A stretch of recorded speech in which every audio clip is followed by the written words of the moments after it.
जब से हमारे देश में इलेक्शन कमीशन के इस बड़े लेवल पर फ्रॉड का खुलासा किया गया है, तब से हमारे पूरे देश में सिर्फ एक ही सवाल को पूछा जा रहा है कि क्या आखिर हमारे देश में डेमोक्रेसी बची भी है या फिर नहीं। यह है चोरी। 5 तरीके से होती है। डुप्लीकेट वोटर मतलब एक व्यक्ति 3, 4, 5, 6 बार वोट कर रहा है।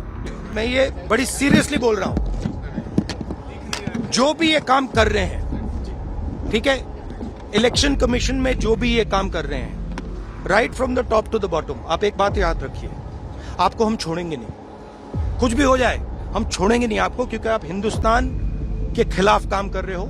ये ट्रीजन है और कम, इससे कम नहीं है। तो आप याद रखिए, आप कहीं भी हो, रिटायर्ड हो, कुछ भी हो, ठीक है, हम आपको ढूंढ के निकालेंगे। अगर मैं आपसे पूछूं कि आखिर डेमोक्रेसी है क्या, तो आप ये कहोगे कि किसी भी देश में रेगुलरली इलेक्शंस हो रहे हैं और वहां पर रेगुलरली वोटर्स अपना वोट डालने जाते हैं, तो वो एक डेमोक्रेटिक देश है। लेकिन आपको पता है क्या, इलेक्शंस तो नॉर्थ कोरिया में भी होते हैं। मजाक नहीं कर रहा हूँ, वहाँ पर 100% वोटर टर्नआउट देखने को मिलता है। लेकिन अगर आप वहाँ की सरकार के द्वारा चुने गए ऑफिशियल कैंडिडेट्स को वोट नहीं करते हो, तो आपको एक एंटी नेशनल कंसीडर किया जाएगा, आपकी नौकरी छीन ली जाएगी और यहाँ तक कि आपकी घर तक छीनी जा सकती है। लेकिन अगर आप यहाँ पर डेमोक्रेसी की बात करोगे, तो नॉर्थ कोरिया के नाम में भी डेमोक्रेसी आता है।